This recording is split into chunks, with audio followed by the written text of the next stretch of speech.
Hello, hello, hello, everyone. This is Premed Office Hours live with the MSHQ advising team.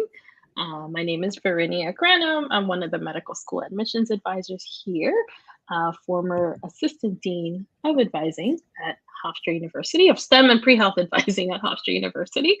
Um, Now working with you all. are we live? Yeah, we Are we are live live? indeed. I don't see Yeah, that. yeah, it's on my Okay. end here that we are live. Let's see. Okay. Looks to be live, yeah. Um, and Cool. broadcasting. Let's see. All right. And with me is Dr. Christine Crispin, who is also one of our fantastic advisors, former director of admissions at UC Irvine and an AdCom member at the Keck Medical School at USC. How are you doing, Christine? I am doing great. Thank you. How are you?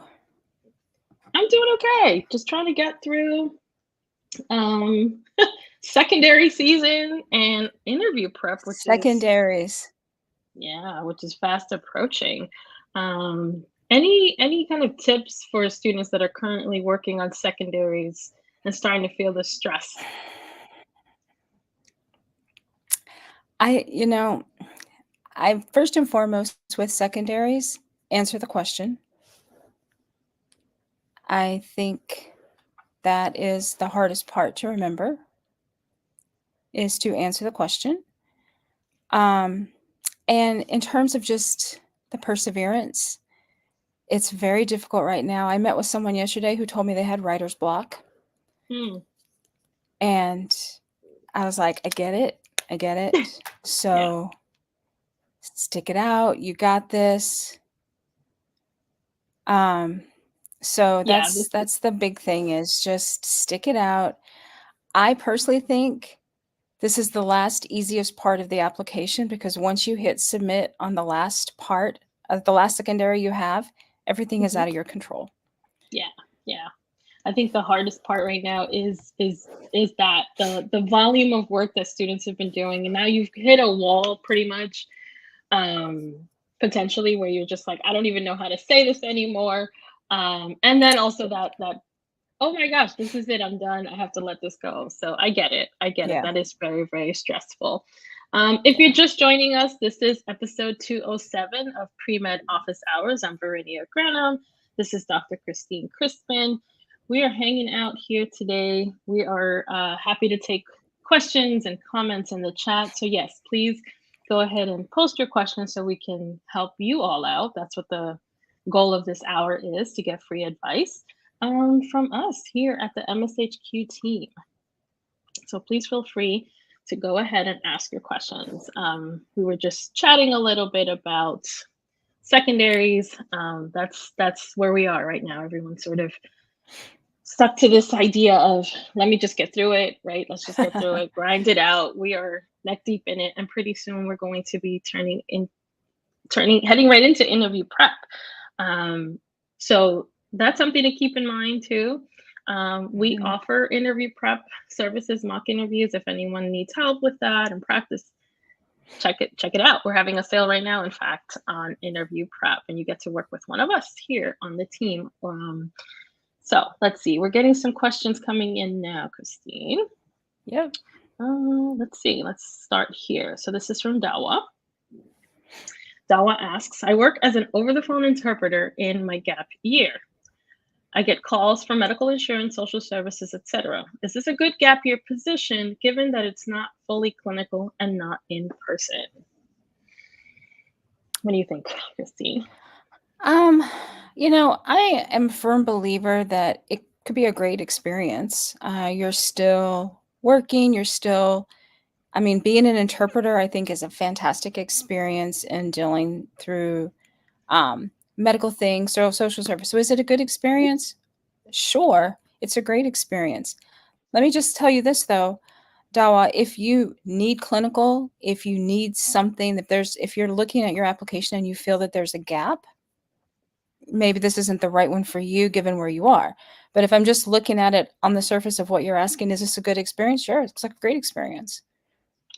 Yeah, I agree. I think having an opportunity to just kind of get insight into the other aspects of healthcare, not just working with patients, but also dealing with medical insurance and social services, I think is a great experience. So don't just look at it as, is this good for my application? It's more so, am I able to help someone in this position? And am I able to grow and learn in this position? So great advice there, Christine. And sorry, I was playing around with the cameras here, trying to see if I remember how to do this. So apologies. All right. Mark asks, at what point do we give up on our dream medical school and it becomes unrealistic to ever get in? When is the GPA? When is GPA is too low? Sorry, when the GPA is too low. Oh, Mark. Oh. Yeah. Okay. This is a loaded question. Go ahead, Christine. It is. So, Mark, I don't ever want you to give up on a dream. Okay. I think you have to kind of put as much effort into it as is reasonable for you. That being said, you can only determine that. Have you, when is a GPA too low? I don't know. If you've graduated college and you have a low GPA, have you pursued post-bac? Have you pursued special master's programs? If you have not, then I would argue it's not time to give up. But I also don't have your financial situation and your life situation, so I can't tell you what you should or shouldn't do. There may come a point where you've applied, you've done all the post-bac, special masters, all the things you've applied, and you still haven't gotten in. You kind of have to make the call at that point, what plan and path you're going to take. But that's a conversation, a broader conversation when we get more context of where you're coming from, because I am never comfortable just saying it's never going to happen, because thankfully there have been occasions where I've been proven wrong.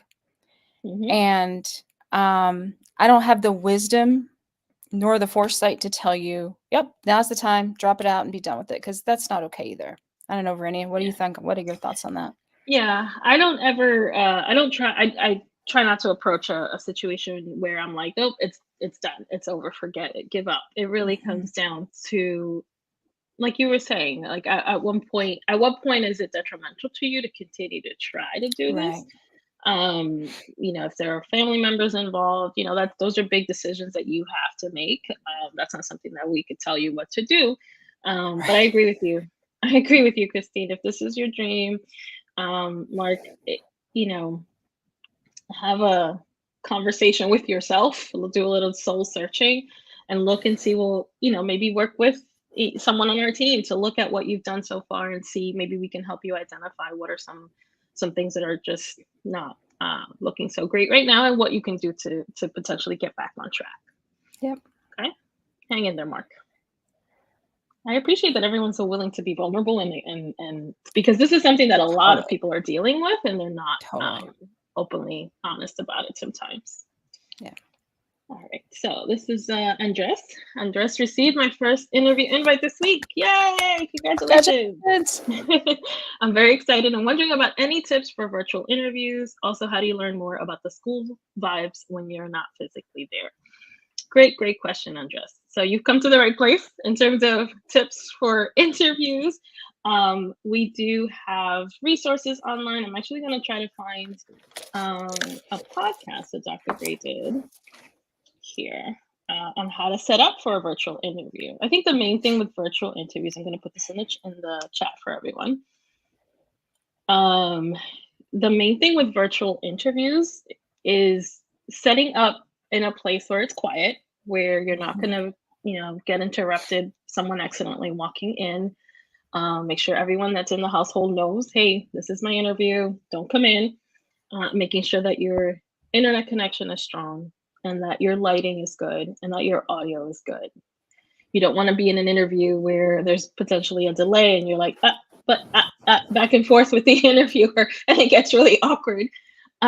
So making sure, doing a test run beforehand, making sure that those things are in place will help alleviate the anxiety that you're going to inevitably have. So do a practice run, making sure that all of that is good to go. And I just put in the chat, hopefully that went through in the comments, a link to our podcast on virtual interviews and how to get yourself ready. Any other tips or advice, Christine? Don't freak out if the internet lighting and like if the technology doesn't work.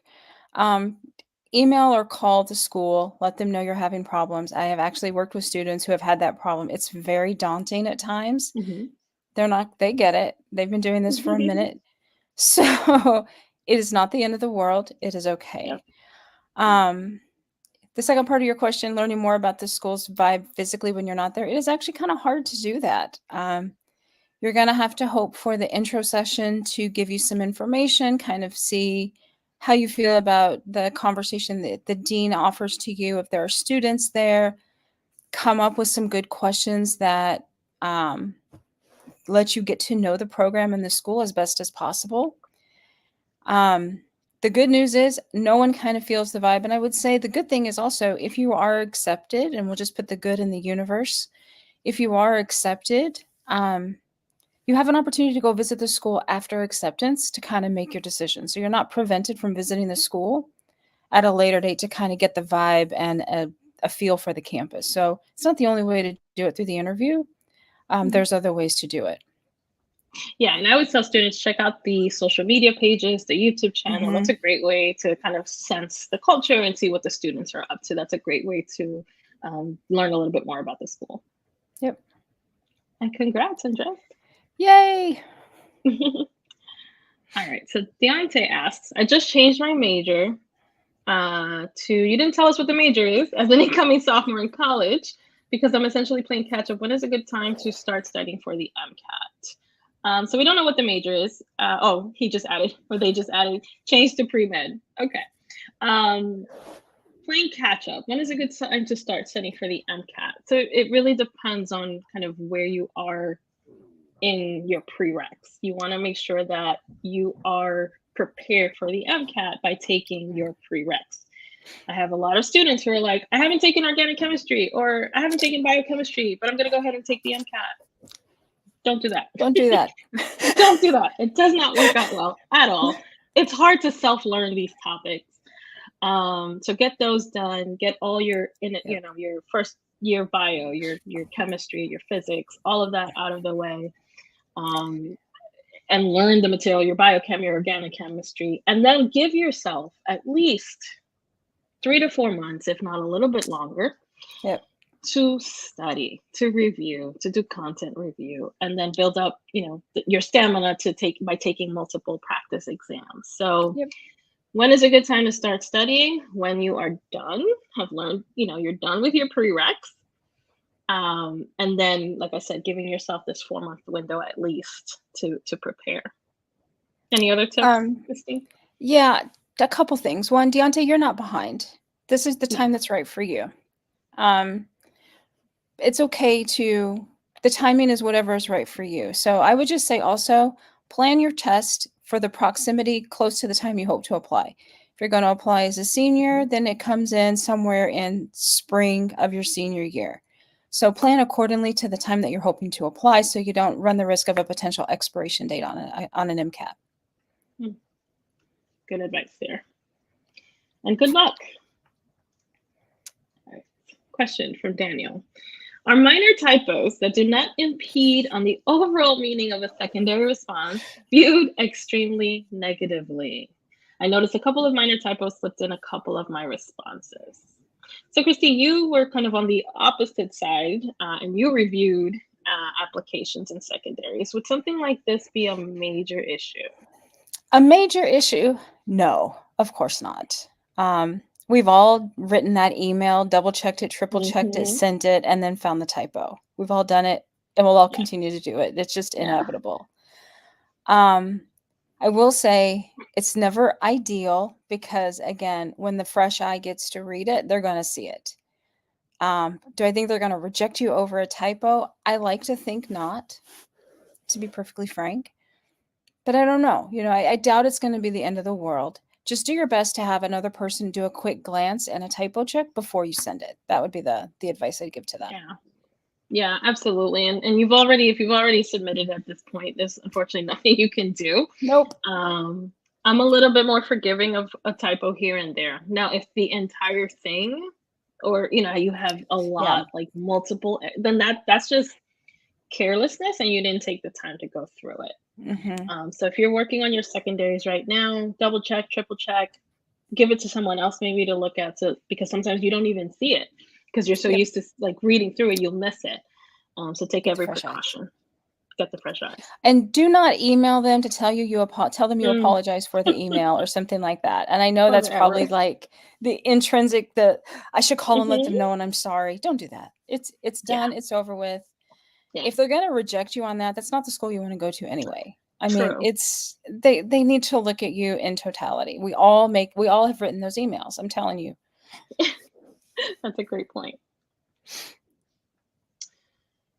So Monica asks, what is the best way to answer, describe yourself in a secondary or in an interview?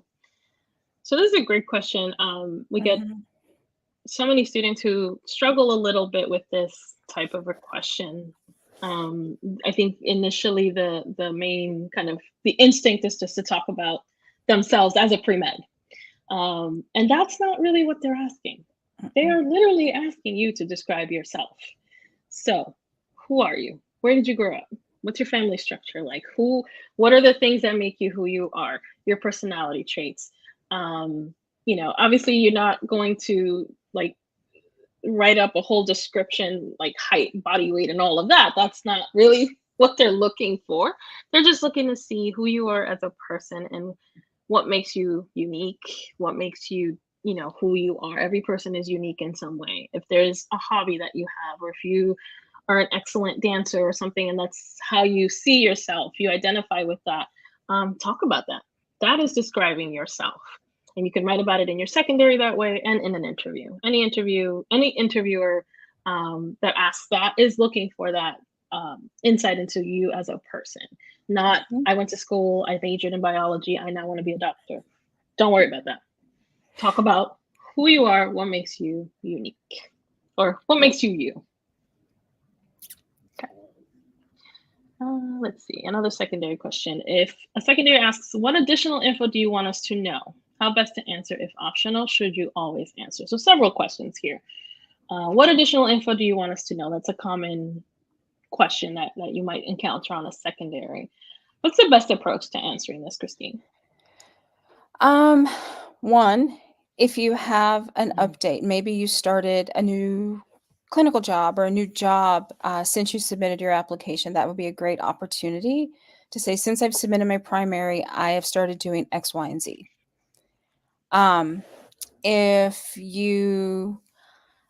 So I look at this also to be very cautious. If the school asks in other questions within their secondary, why do you want to come to our school?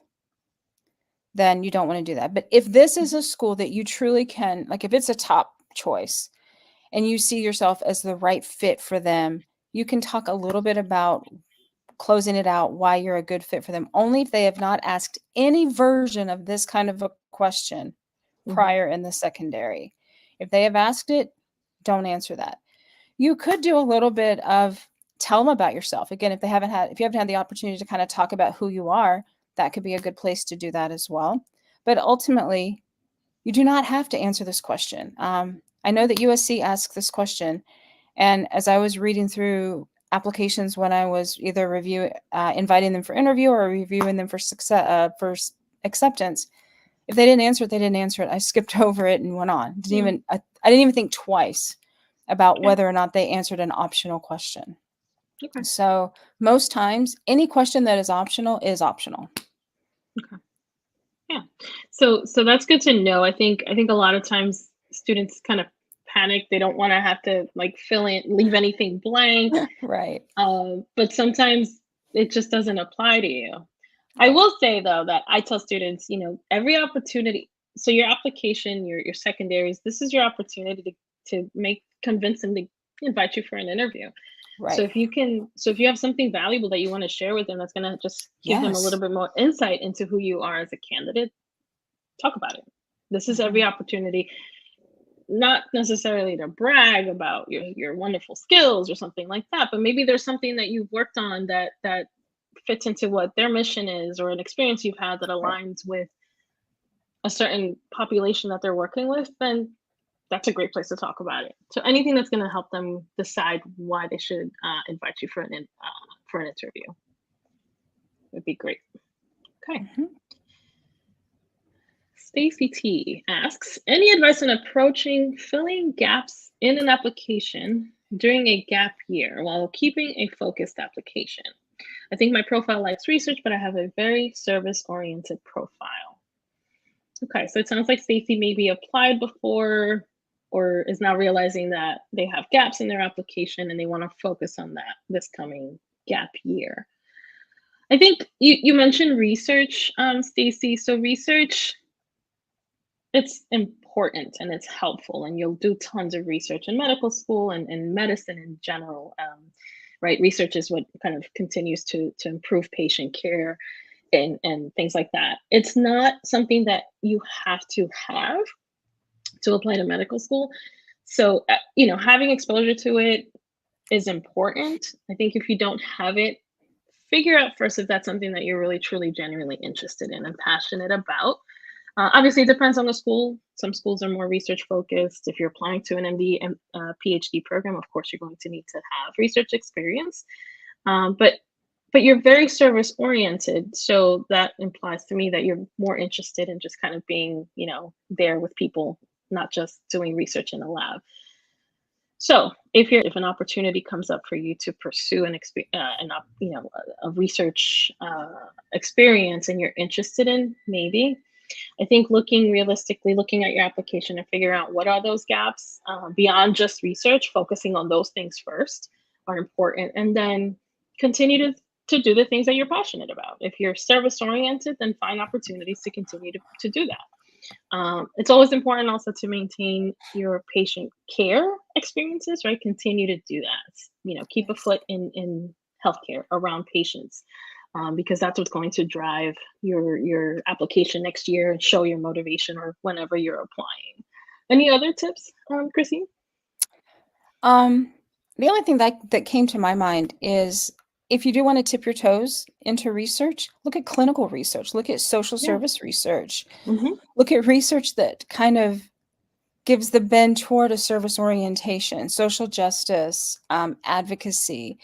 Research is not a bench. It doesn't only have to be wet lab, dry lab, bench research. There's a myriad of things you can get into that could strike a passion in you that you didn't even know you had. So if you want to dip your toes, try to find something you care about and research that. Yeah. Related to something else that you've done or that you're doing right now. Fantastic. Yeah. And someone in the comments pointed out, you can work with an advisor. You can work with one of us to take a look at your application and see if we can help you also identify what some of those gaps are and where you would be more inclined to, what activities you would be more inclined to pursue based on your interests. More than anything, it really comes down to doing the things that you're passionate about and not just doing things because you think, oh, this is what I need to do.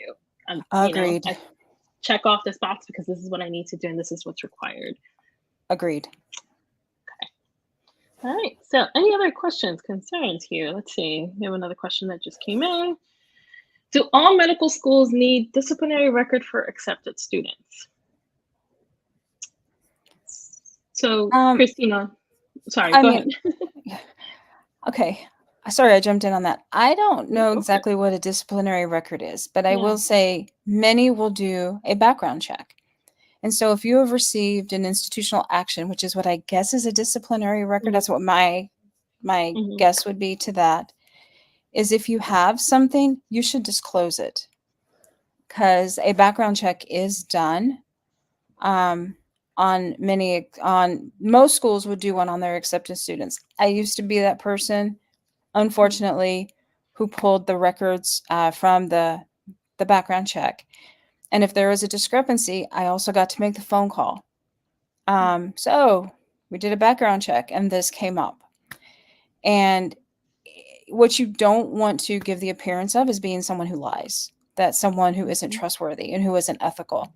If you made a mistake while you were in college and whatever that mistake was, it's much better to own it, accept it, put it out there, and move on from it. If you try to hide it, it just looks suspicious. Yeah, absolutely. And write it, disclose it, write about it in a way that shows growth, that you learned Yep. from this experience, that you own it, admit that you made a mistake, and kind of show how you've grown from that experience. That's always the best approach. Yep. Okay, so Monica asks a question here, got cut off, so I'll just show the first part.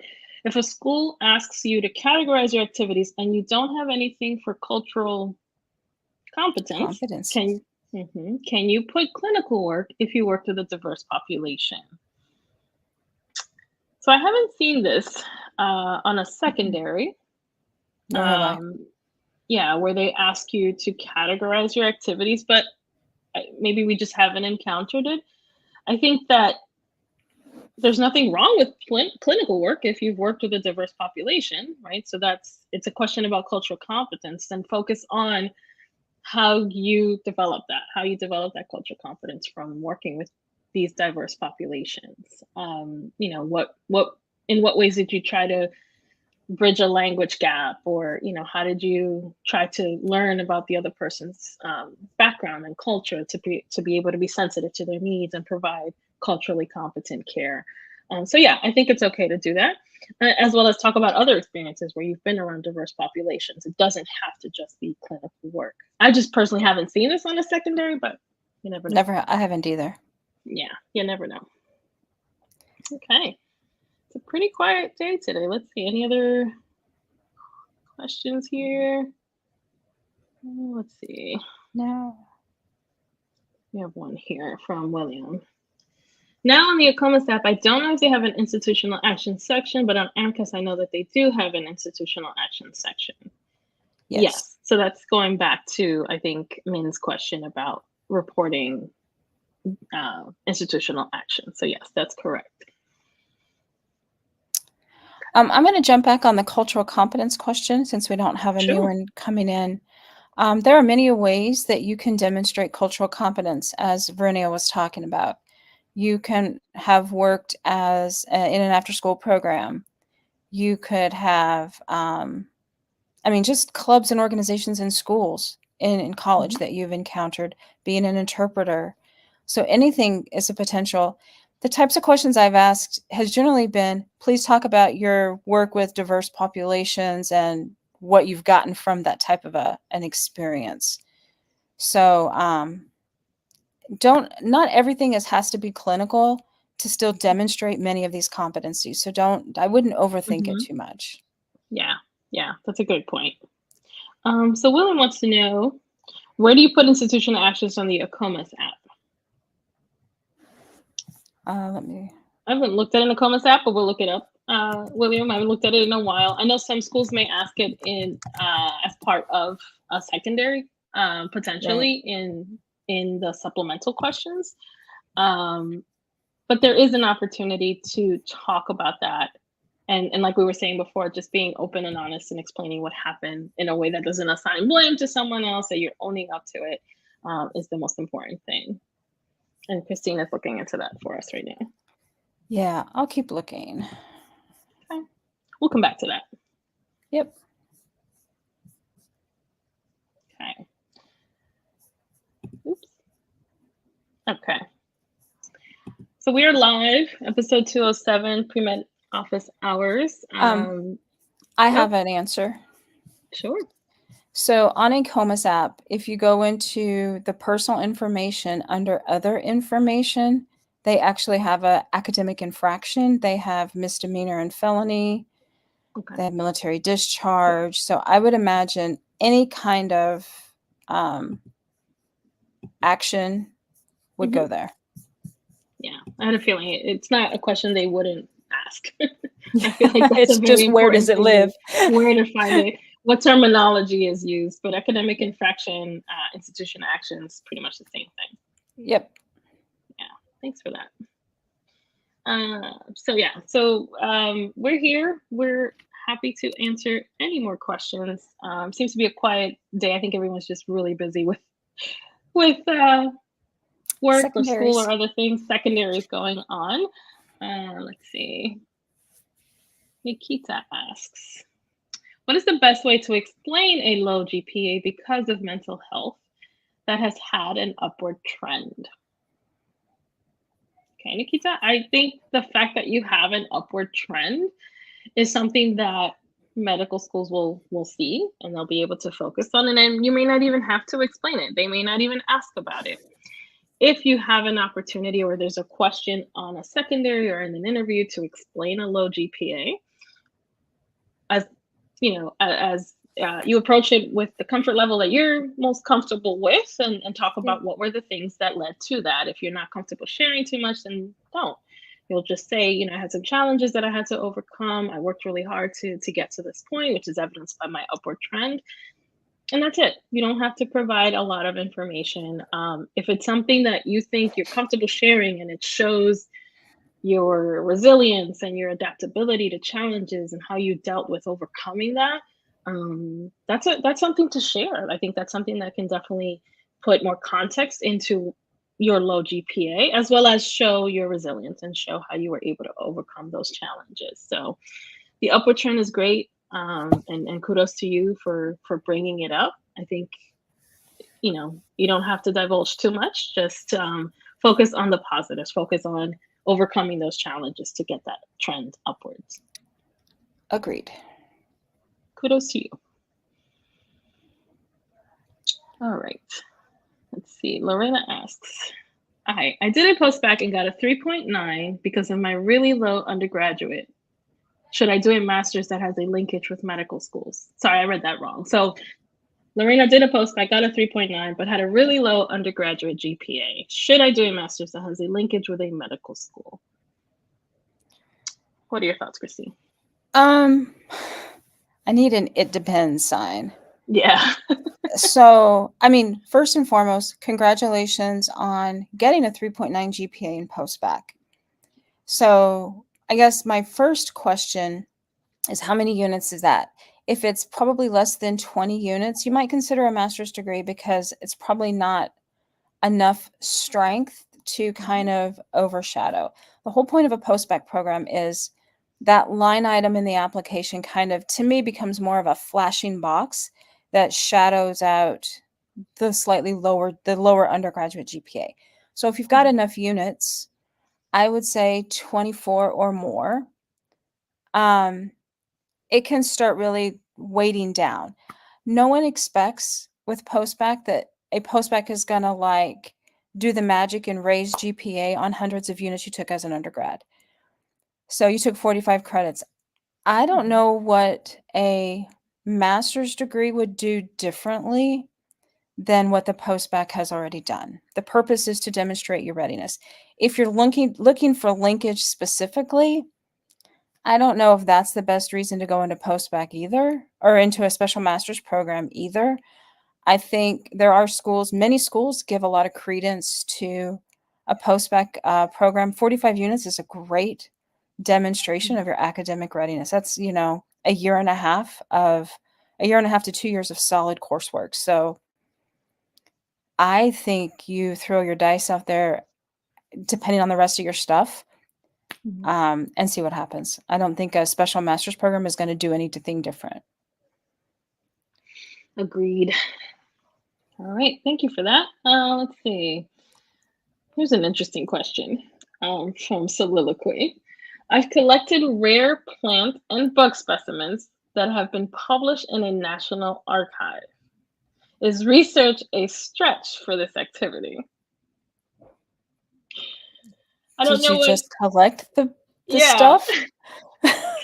Yeah, Soliloquy. We need more information. So if you're just collecting, it's not really research. Research is engaging in, observation, answering questions, to an end, right? There's a purpose to this. So what was the purpose of that activity? So based on that, yeah, I think it's a bit of a stretch.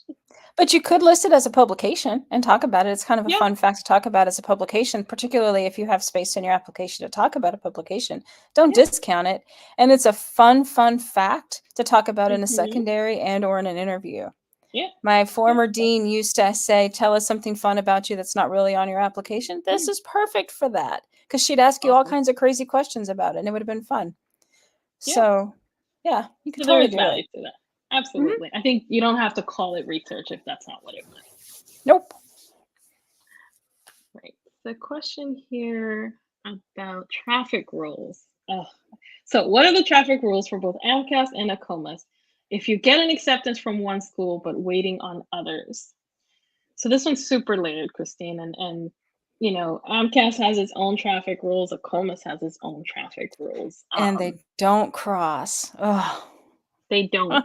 So you really have to like study them both. And they're Yeah. posted online. You can Google ACOMA's traffic rules or AMCAS traffic rules, and it'll give you some more information. If you get an acceptance from one school and you're waiting on others, if it's a DO school, they might ask you to put a deposit down, like right away. I think the first deposit is December, if I recall. Mm-hmm. I think you have until December for ACOMAS for the deposit. ACOMAS. Like if you get an acceptance between now and September or October or something, I think you have until December to put the deposit down. And then the time will shift based on later acceptances. The time of the year, yeah. The time of the year. AMCAS is I think it's a little bit easier in that sense, is if you get an acceptance in AMCAS and you're waiting for others, you have until April and May toward the end of the cycle to have to do anything about that. So with AMCAS and you get acceptances, just hang tight and hold them. But I will say, just in deference to the schools, if you get an acceptance from one school, obviously that's the school you're going to until someone else says otherwise. But if you get a second or a third acceptance and you internally know, I'm not going to this particular school for any reason at all, cut them loose. Say, thank you so much. I appreciate the honor, the acceptance. I'm going to go ahead and decline, rescind, withdraw my acceptance. I've gotten acceptance to a school that I know I'm going to go to. And even if that school may adjust later, if you know you're not going somewhere, cut them loose, because give some other poor schmuck an opportunity to get their acceptance, because honestly, they're waiting just like you are. Yeah, so and that's the worst part. Yeah, that's the worst part. It's kind of waiting on other students to potentially release some seats so that they can continue with the cycle and continue offering acceptances. So, but if you're truly waiting, if you really don't know, hang tight.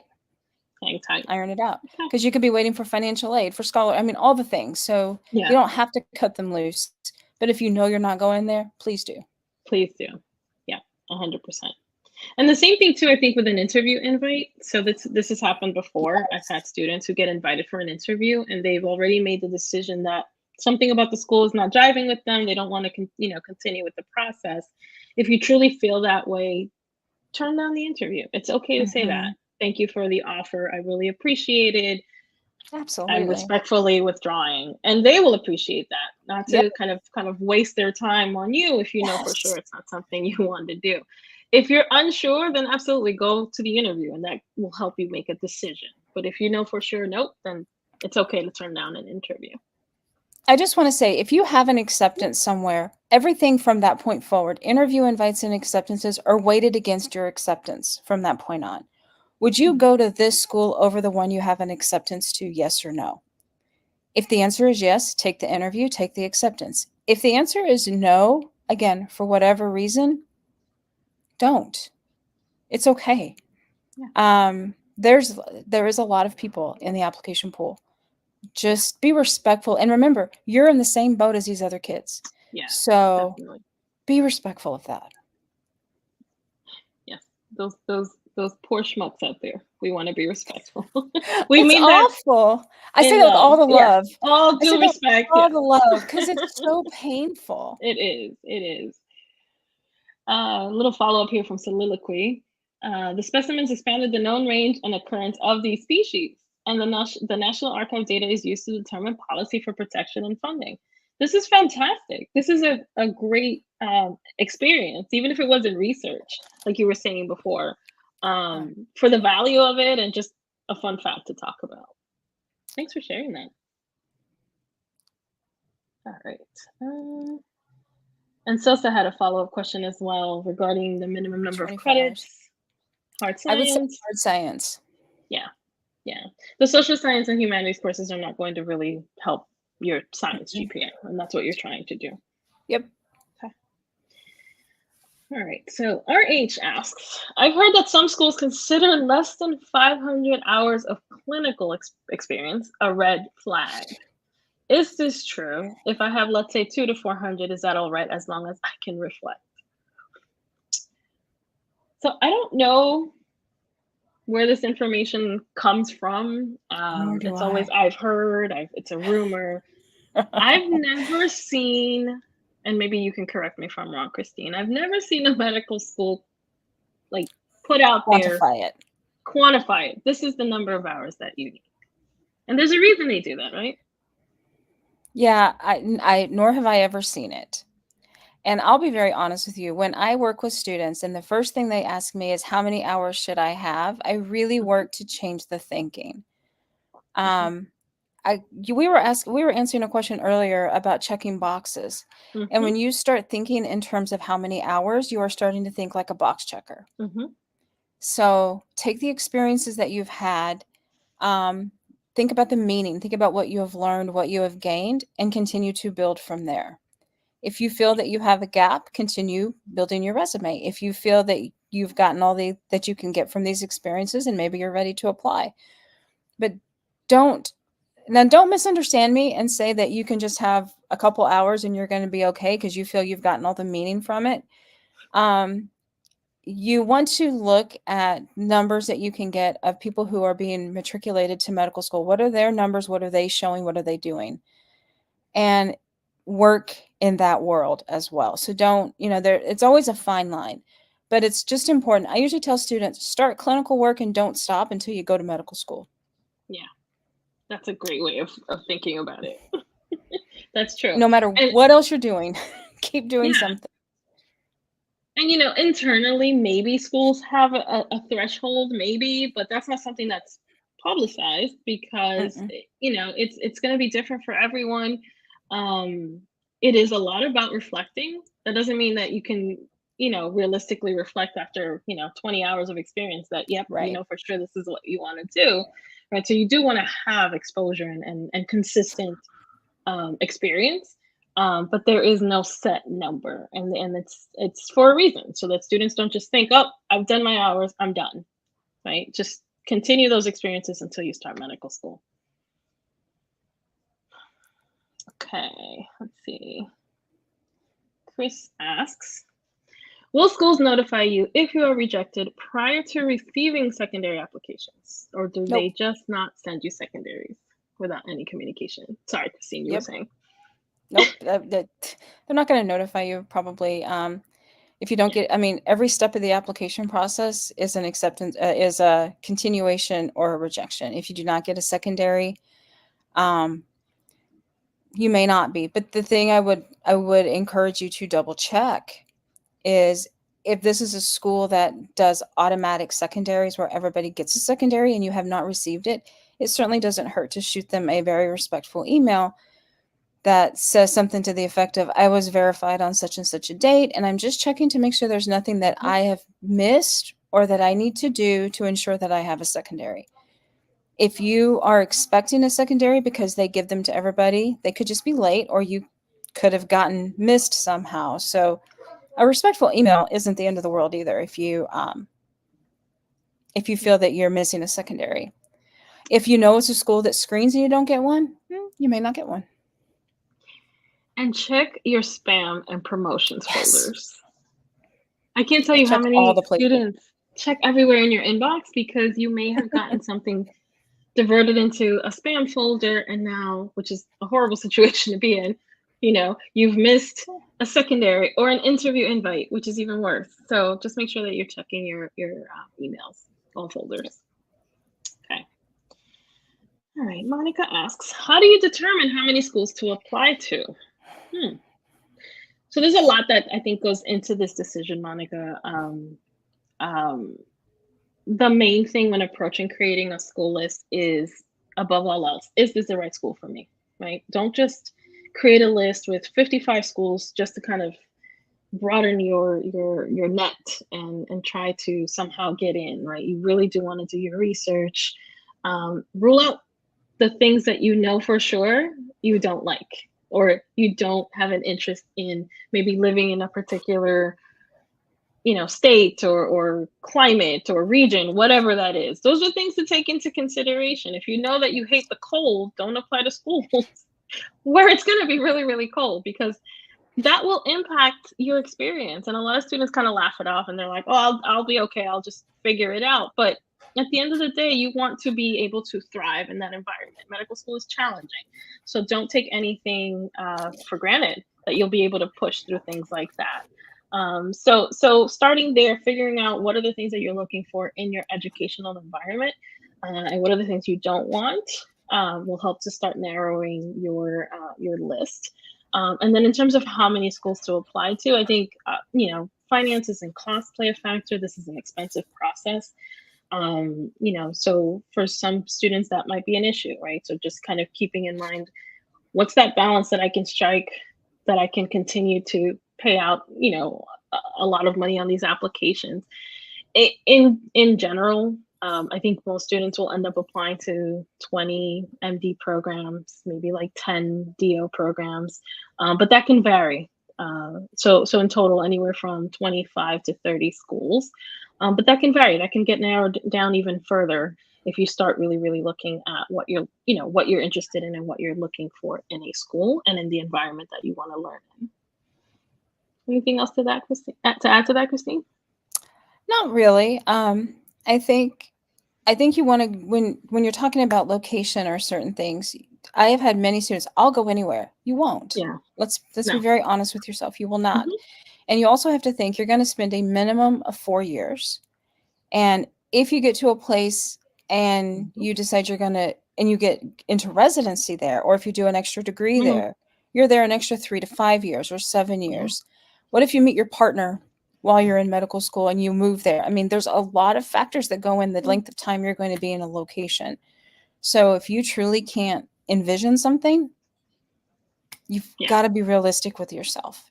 Because what we don't want, and I think the number one thing to remember is, I don't want to have a conversation with somebody in May or June of next year and have them tell me, I got accepted to this school and I really do not want to go there. Yeah. And I've had this conversation many times, and I do not like that conversation.